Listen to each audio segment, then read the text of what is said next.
नमस्कार दोस्तों, Jhunjhunu coaching classes Ghatol में आपका स्वागत है। आज का अपना टॉपिक रहेगा संप्रेषण क्षमता, कम्युनिकेशन स्किल। एक प्रभावी संप्रेषण के लिए संदेश नहीं होना चाहिए, यानी अनेकार्थक संदेश नहीं होना चाहिए। अनेकार्थक होने से अनेक अर्थ निकल जाएंगे और जिससे संप्रेषण प्रभावी नहीं रहेगा। एक अध्यापक के रूप में आप अपने संप्रेषण को प्रभावी बनाने हेतु क्या करेंगे? विद्यार्थियों के अधिगम स्तर को जानेंगे कि इनका अधिगम स्तर कितना है, उसी के अनुसार हम अध्यापन करवाएंगे। वेरी इंपॉर्टेंट रहेगा प्रश्न ये। संप्रेषण में आने वाली बाधाएं, एक संप्रेषण में कौन कौन सी बाधाएं आती हैं? अधिक दुश्चिंता, शोर, दूरी, भाषा नियोजन का अभाव, अस्पष्ट अवधारणाएं, संप्रेषण माध्यम, ये सभी हैं संप्रेषण करने में बाधाएं उत्पन्न करते हैं। जैसा कि अपन देख रहे हैं कि शोर जब हो रहा हो, यानी आवाज़ हो रही हो, नॉइज़ पोल्यूशन हो रहा हो, तो आपका संप्रेषण है वो प्रभावी ढंग से नहीं हो पाएगा। दुश्चिंता है, अधिक दुश्चिंता, यानी बुरी चिंताएं आपके दिमाग में चल रही हो, टेंशन हो, तो आपको कितना भी अच्छा पढ़ाने वाला मिल जाए, आप अच्छी तरह से उसको ग्रहण नहीं करेंगे। या आपके दिमाग में चिंताएं चल रही हों और आपको संप्रेषण देना हो, भाषण देना हो, तो आप उसको अच्छी तरह से प्रभावी ढंग से प्रोत्साहित नहीं कर पाएंगे। जो शिक्षक कक्षा में छात्रों को बोलने की स्वतंत्रता नहीं देते, उनकी कक्षा में विचार संप्रेषण सफलतापूर्वक नहीं होता है। यानी कि जो अध्यापक अपनी कक्षा में बच्चों को चुपचाप करके बैठने को बोलता है या मुंह पे अंगुली रखकर बैठने को बोलता है, तो उसका मतलब उसका अध्यापन कार्य जो अच्छा नहीं है और उनका जो विचार संप्रेषण है वो सफलतापूर्वक नहीं चल सकता है। कक्षा में संप्रेषण तभी सफल होगा जब बच्चे भी उसमें सहयोग करेंगे। प्रश्न नंबर 5, संप्रेषण की कुशलता के लिए बीएड में सूक्ष्म शिक्षण आवश्यक है। बहुत ही इंपॉर्टेंट प्रश्न लग रहा है ये भी। संप्रेषण की कुशलता के लिए बीएड में सूक्ष्म शिक्षण आवश्यक है विभिन्न कौशलों के विकास हेतु। आपने जैसा कि बीएड या एसटीसी की होगी, या अभी एसटीसी पीटीटी बीएससी बीएड वाले, बीए बीएड वाले बच्चे हैं जो अभी प्री एग्ज़ाम देने वाले हैं 1 जून को, वह करेंगे, तब आपको क्या है, ये माइक्रो टीचिंग करवाएंगे। माइक्रो टीचिंग मतलब सूक्ष्म शिक्षण। तो ये आपके अंदर विभिन्न कौशल को लाने में कारगर रहेगा। आप में अलग अलग प्रकार के जो कौशल हैं उसका डेवलपमेंट करेगा ये कौन? सूक्ष्म शिक्षण। प्रश्न नंबर 6, संप्रेषण की प्रक्रिया में मुद्रित माध्यम है स्व अनुदेशी सामग्री।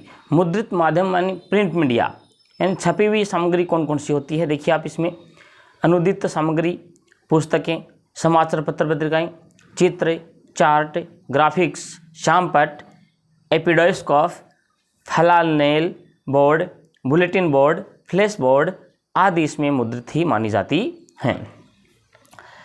अब श्रव्य माध्यम देखिए, ये तो दृश्य माध्यम हो गए थे, ऊपर वाले हैं, ये आगे श्रव्य माध्यम। श्रव्य माध्यम का मतलब आप उनको केवल सुन सकते हैं, है ना, देख नहीं सकते हैं, जिसमें radio, gramophone, tape recorder, linguaphone, telephone आदि आते हैं। अब दोनों प्रकार के माध्यम आगे। दृश्य श्रव्य माध्यम, दृश्य श्रव्य माध्यम यानी आप उसको देख भी सकते हैं और सुन भी सकते हैं। टीवी, नाटक, सिनेमा, हार्डवेयर आदि। नेक्स्ट प्रश्न है 7वां प्रश्न, प्रभावी संप्रेषण निर्भर करता है, यानी आपका संप्रेषण वो प्रभावी हो वो किस बात पर निर्भर करेगा? कि व्यक्ति अथवा समूह के विचारों की सफलता पर।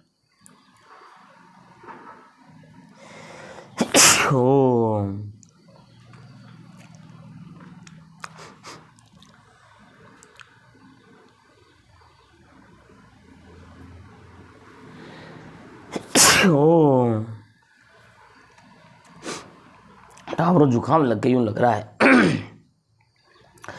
प्रभावी संप्रेषण निर्भर करता है व्यक्ति अथवा समूह के विचारों की सफलता पर। सार्थक संप्रेषण में निहित है छात्र के व्यक्तित्व का विकास। आपके मतानुसार कक्षा संप्रेषण कैसा होना चाहिए? प्रभावी होना चाहिए। कक्षा में उचित संप्रेषण हेतु आवश्यक है कि आपका व्यवहार पूर्ण रूप से नाटकीय हो। यह कथन है, सत्य है कि असत्य है? यह कथन गलत है। पूर्ण रूप से नाटकीय होना भी अच्छा नहीं होता है। जब प्रेषित संदेश प्राप्त करने के पश्चात संदेश देने वाले के पास प्रेषित करता है तो उसे कहते हैं, वेरी वेरी इंपॉर्टेंट, आपको मैंने क्लास में बताया था। जब प्रेषिती जिसके पास संदेश पहुंचना होता है उसके पास पहुंच गया, उसके बाद में जो फीडबैक देता है उसको क्या कहते हैं? पृष्ठ पोषण कहते हैं। क्या कहते हैं? पृष्ठ पोषण कहते हैं। संप्रेषण कौशल को सुधारने के लिए किन किन सिद्धांतों का अनुसरण करना चाहिए? प्रभुत्व का सिद्धांत, अभिप्रेरणा का सिद्धांत, संप्रत्यों की स्पष्टता, इनका अनुकरण हमें करना चाहिए। संप्रेषण चिंतन, विचारों, तथ्यों, संवेगों के आपसी आदान प्रदान की एक प्रक्रिया है। किसने कहा? संप्रेषण चिंतन, विचारों, तथ्यों, संवेगों के आपसी आदान प्रदान की एक प्रक्रिया है। ये किसने कहा? मेरिहस ने कहा। जी दोस्तों, आपको एक विशेष सूचना दी जा रही है। झुंझुनू कोचिंग क्लासेस घाटोल में 1 जून से चतुर्थ श्रेणी राजस्थान पुलिस रीट मुख्य परीक्षा के नए बैच प्रारंभ किए जा रहे हैं। अधिक से अधिक बच्चे जुड़कर इसमें लाभ उठाएं। अपने उदयपुर संभाग का एकमात्र कोचिंग संस्थान है जो 2008 से आपके घाटोल शहर बांसवाड़ा में संचालित है। भरत सिंह भारती झुंझुनू वाले के द्वारा हर वर्ष अच्छा रिजल्ट देने वाला इस वागड़ क्षेत्र का एकमात्र कोचिंग संस्थान है, जिसने 2018 में 100 बच्चों में से 56 थर्ड ग्रेड अध्यापकों का सिलेक्शन दिया था। हर वर्ष राजस्थान पुलिस के विज्ञप्ति जब भी आती है सिलेक्शन देने में अव्वल रहते हैं। इसी क्रम में अब हमारा टारगेट रहेगा चतुर्थ श्रेणी में 500 पार बच्चे यहाँ से लगें, तो इसके लिए आपको कड़ी मेहनत करनी पड़ेगी और झुंझुनू कोचिंग क्लासेज यहाँ पर आपको ज्वाइन करना पड़ेगा।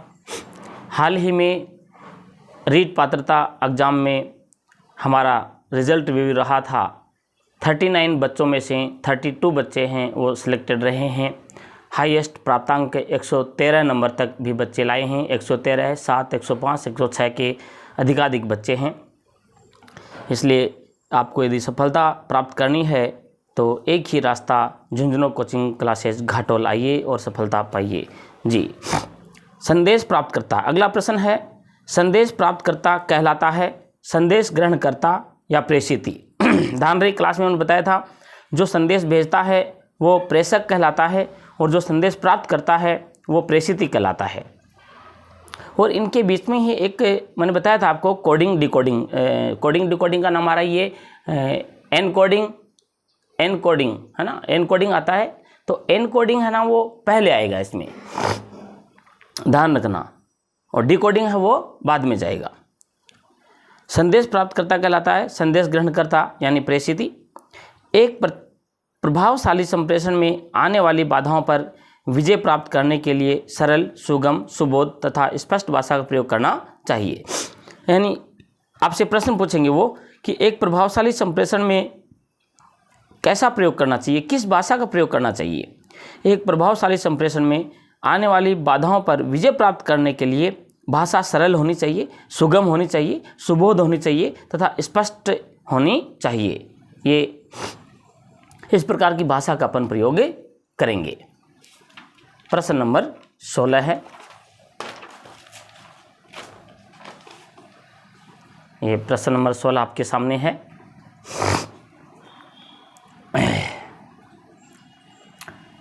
संप्रेषण के मुख्यतः कौन कौन से प्रमुख कार्य होते हैं?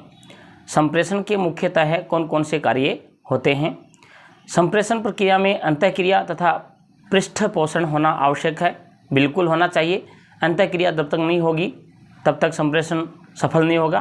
पृष्ठ पोषण अति आवश्यक होता है। आपने संप्रेषण जो भी प्रेषित किया है, आपके विचार, मनोभाव वो प्राप्तकर्ता के पास में, प्रेषिती के पास में किस हद तक पहुँचे हैं, ये पता अपने को पृष्ठ पोषण से ही लगता है, जो प्रेषिती द्वारा दिया जाता है। संप्रेषण सदैव गत्यात्मक प्रक्रिया है, बिल्कुल, संप्रेषण हमेशा गतिशील रहता है। यदि गतिशील नहीं रहेगा तो वह संप्रेषण प्रभावी नहीं रहेगा।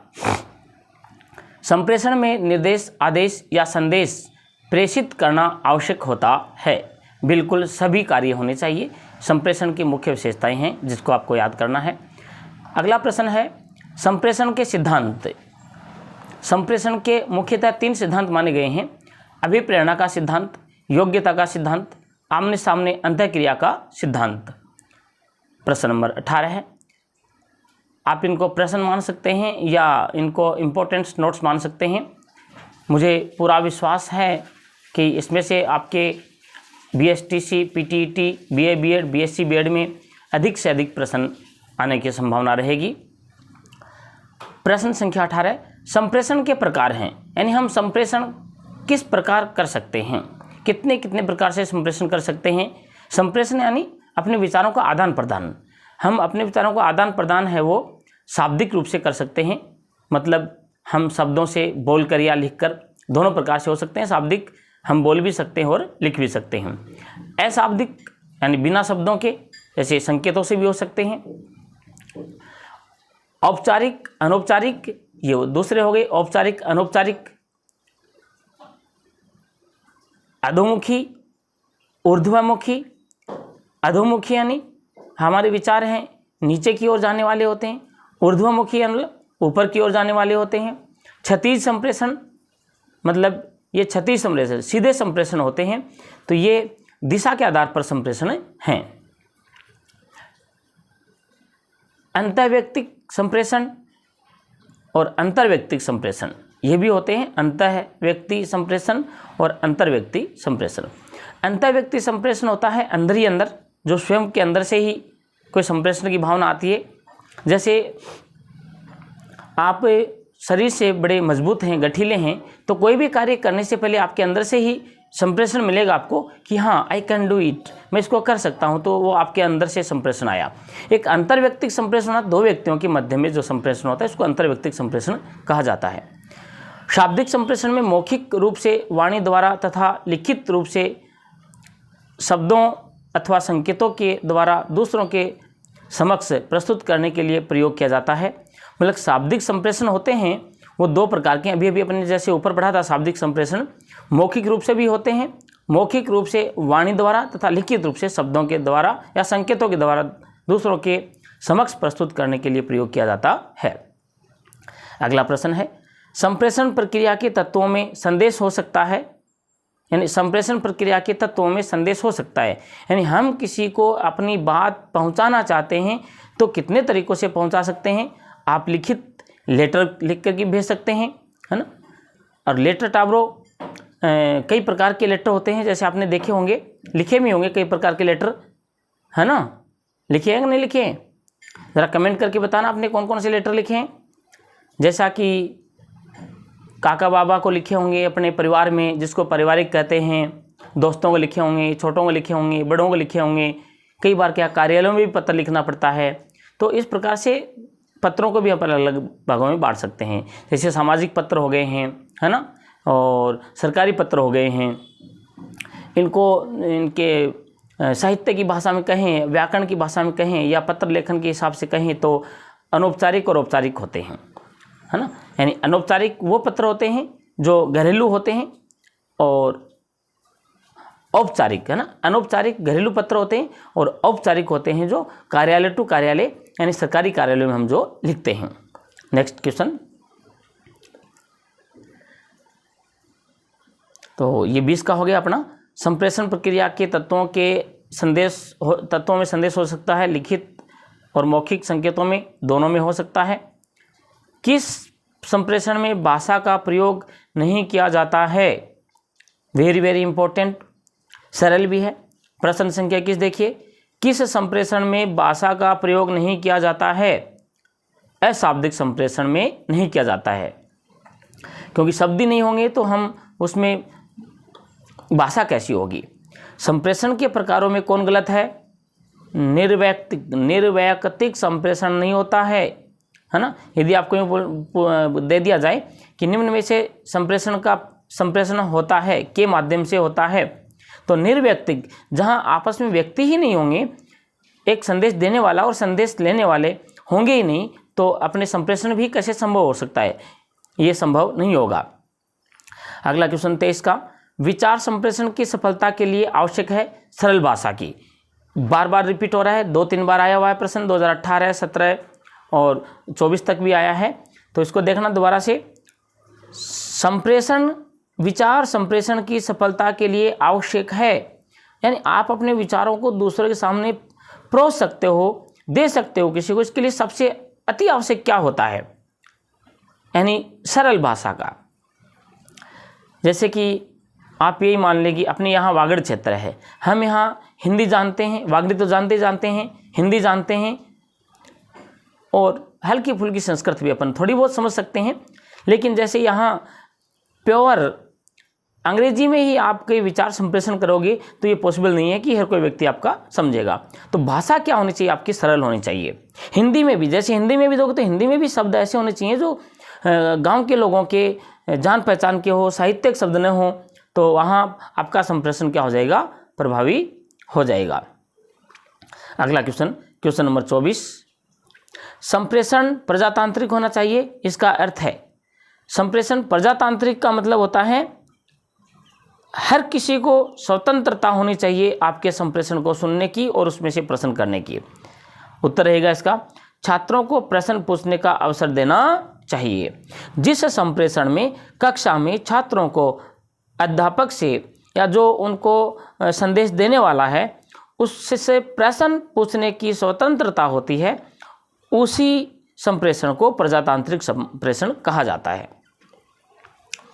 संप्रेषण की कुशलता के लिए BSTC प्री DLED में सूक्ष्म शिक्षण आवश्यक है। सूक्ष्म शिक्षण क्यों आवश्यक है? विभिन्न कौशलों के विकास हेतु सूक्ष्म शिक्षण आवश्यक है। इसे माइक्रो टीचिंग कहते हैं। इसमें हर एक कौशल को अलग अलग प्रकार से आपके अंदर विकसित किया जाएगा। कैसे आप ब्लैक बोर्ड पे लिखेंगे, किस प्रकार से आप अपना सहायक सामग्री है, मॉडल है, चार्ट है, उसको प्रदर्शित करेंगे, किस समय पे करेंगे। आप बच्चों को कक्षा में जा कर के सीधे सीधे ऐसे नहीं कर सकते, हाँ अरे सोरा खोल, चौपड़ी खोलो और भणो, नहीं, ये बिल्कुल गलत हो जाएगा। चौपड़ी खोलो और भणो ऐसा आप नहीं कर सकते। आप ये भी नहीं कर सकते, हाँ पहला पाठ निकालो अपन पढ़ेंगे भाई, ऐसा भी नहीं कर सकते। आपको आपका जो अध्याय है वो पढ़ाने के लिए पहले आपको 5 से 7 प्रश्न करके उसको निकलवाना पड़ता है। जैसा कि मान लीजिए आपको समाज पढ़ाना है, एक हिसाब से समाज पढ़ाना है, तो आप समाज पढ़ाने के लिए नहीं कहोगे, या परिवार पढ़ाना है कि टाबरो चलो किताब खोलो, बुक खोलो, आज अपना पाठ पढ़ेंगे समाज वाला, नहीं। आप बच्चों को जान पहचान वाले प्रश्न करते हुए इस ऐसी स्थिति में लेके जाइए जहाँ पर समाज वो निकाल के बैठ जाते हैं। जैसे कि सब बच्चे जानते होंगे कि बताओ बच्चों आप किस देश में रहते हो? भारत में। भारत में कौन से राज्य में रहते हैं? राजस्थान में। यानी हर प्रश्न से प्रश्न निकलना चाहिए, जिनको प्रस्तावना प्रश्न कहते हैं, प्रस्तावना कौशल कहते हैं। तो इस प्रकार से हर प्रकार का कौशल आपका विकसित किया जाता है माइक्रो टीचिंग से। जैसे कि उन्होंने कह दिया राजस्थान में किस जगह पे रहते हैं? जी सर हम बांसवाड़ा में रहते हैं। बांसवाड़ा में कहाँ रहते हैं? घाटोल में रहते हैं। घाटोल में कहाँ रहते हैं? तो सर किसी गांव का नाम लेंगे, है ना, जैसे पटेलवाड़ा में रहते हैं या तेलीवाड़ा में रहते हैं। तेलीवाड़ा में कहाँ रहते हैं? सर हम हमारे घर में रहते हैं। प्रश्न आ जाएगा, घर क्या होता है या घर किस किस से मिलकर बना होता है? हो सकता है बच्चे बता भी दें, न भी बताएं। ऐसी स्थिति में न बताएं तो भी आपको वहाँ पर आपका पाठ पूरा स्टार्ट करना है कि चलिए आज हम घर के बारे में पढ़ेंगे। जैसा कि आप सब जानते हैं कि घर किसे कहते हैं। घर एक बढ़िया भवन बना हुआ हो उसी को हम घर नहीं कह सकते हैं। घर कैसा भी हो सकता है, कच्चा घर, पक्का घर। कच्चे घर में क्या सामग्री लगती है, पक्के घर में क्या सामग्री लगती है, वो अलग बात है। हालांकि रीट लेवल फर्स्ट का टॉपिक है, ये आते हैं, फिर भी आपसे पूछे कि घर की परिभाषा बताइए, तो घर में एक टूटा फूटा घर या बहुत ही अच्छा घर, वीआईपी घर घर नहीं कहलाता है जब तक उसकी छत के नीचे हम परिवार के साथ में नहीं रहेंगे। दादा दादी, पापा मम्मी, भाई बहन आदि हम मिल कर के नहीं रहेंगे तो वह घर घर नहीं कहलाएगा। इस प्रकार से ये माइक्रो टीचिंग है, सूक्ष्म शिक्षण है। आपके अंदर हर एक कौशल, शामपट कौशल, प्रस्तावना कौशल, प्रश्न कौशल, है ना, इस प्रकार के सब कौशल हैं वो आपको आपके अंदर विकसित करेगा। अगला प्रश्न है, तो ये एक बार इसको और देख लेते हैं। संप्रेषण की कुशलता के लिए BSTC प्री DLED में सूक्ष्म शिक्षण आवश्यक है। क्यों आवश्यक है? ये आपके अंदर विभिन्न कौशलों के विकास को प्रोत्साहित देगा या अनेक कौशल हैं वो आपके अंदर लाएगा। संप्रेषण को प्रभावित बनाने के लिए अध्यापक को कक्षा में क्या करना चाहिए? संप्रेषण को प्रभावी बनाने के लिए अध्यापक को कक्षा में धीमी गति पर सामान्यतः तेज आवाज़ में बोलना चाहिए। यानी आपका संप्रेषण तभी प्रभावी होगा जब आपकी भाषा स्पष्ट होगी, सरल होगी, जो प्रेषिती हैं उनके अनुरूप होगी और आप धीमी गति से और तेज आवाज़ में बोलेंगे तो आपका संप्रेषण सही रहेगा। कानों को प्रिय, कर्ण प्रिय ध्वनि में बोलेंगे, इतना भी नहीं चिल्ला के बोलेंगे उनके कानों में से निकल जाएगा तो फिर संप्रेषण आपका प्रभावी हो जाएगा। अधिक शोर आपके संप्रेषण को बाधित करता है। प्रभावी संप्रेषण तभी होगा जब छात्र अनुशासन में रहेंगे, इसलिए छात्रों से बीच बीच में प्रश्न पूछते जाना चाहिए।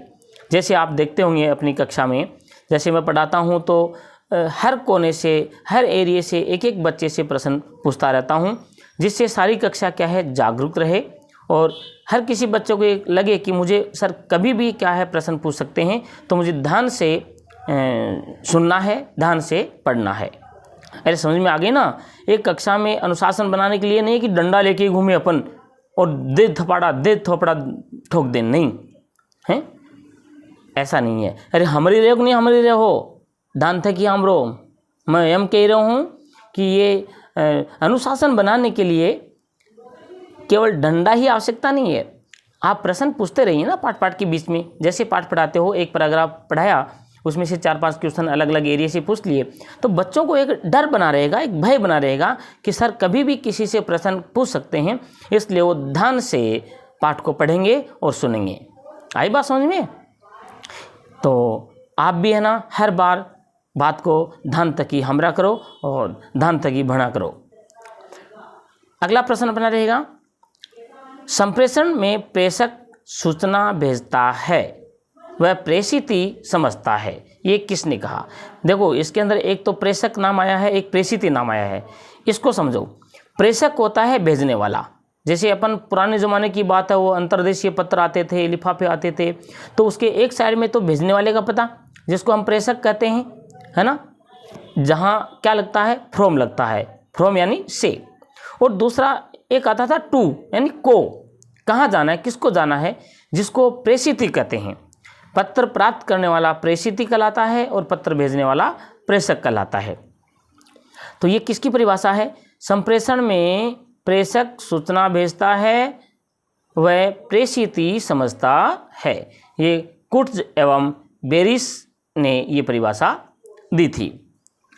इस प्रकार से आपका संप्रेषण का टॉपिक है ये पूरा होता है। एक बार फिर द JCC घाटोल बांसवाड़ा राजस्थान में आपका हार्दिक स्वागत है। सबको यदि संप्रेषण का टॉपिक अच्छा लगा हो तो लाइक, शेयर और सब्सक्राइब ज़रूर करें। मित्रों, बहुत ही कम समय है और ये शिक्षक अभिवर्ती अभिरुचि का जो टॉपिक है आपके BSTC, PTET, BSc B.Ed, BA B.Ed में इसको थोड़ा सा पैटर्न चेंज कर दिया है। इसमें पहले सही, बिल्कुल सही होता तो 3 नंबर देते थे, थोड़ा कम सही होता तो 2 नंबर देते थे, और थोड़ा कम सही होता तो 1 नंबर देते थे, और बिल्कुल गलत होता तो 0 नंबर देते थे। तो आजकल वो पैटर्न चेंज कर दिया है, सही है तो 3 नंबर, गलत है तो 0 नंबर। इस प्रकार से यदि आपका कोई मित्र मंडली है, आपका काका बाबा में भाई बहन कोई है, तो ये वीडियो उनको ज़रूर शेयर करें। अंतिम समय में जिसने जोर लगा दिया वो विजित रहेगा। तो उनका भी भला हो जाए। यही जो आपके 50 ट्यूशन का भाग है ये इम्पोर्टेंट रहेगा और आपको स्थानीय विद्यालयों में, महाविद्यालयों में, जैसे कि अपने घाटोल में भी विवेकानंद महाविद्यालय है, ये BSTC कॉलेज है, यहाँ हर साल झुंझुनू कोचिंग क्लासेस से 4 से 5 बच्चे जाते हैं। और स्थानीय कॉलेजों में आपका प्रवेश लेने के लिए आपको बता दूं, कम से कम 400 प्लस नंबर आपको लाने पड़ेंगे। आजकल बच्चे पढ़ने लग गए हैं, जैसा कि आप सबको विदित है। पिछली बार डूंगरपुर, बांसवाड़ा, प्रतापगढ़ तीनों ज़िलों में, हमने 3 ही ज़िलों का पता किया था, बाकी और भी हो सकता है। तीनों ज़िलों में झुंझुनू कोचिंग क्लासेस घाटोल का जो बच्चा है हित रावल, ये 480 नंबर ला करके इसने बांसवाड़ा संभाग टॉप किया था। अब अपना बड़ा दुर्भाग्य है कि अपने संभाग को निरस्त कर दिया गया है। हम कोशिश करेंगे भविष्य में फिर भी अपना ये बांसवाड़ा संभाग बने।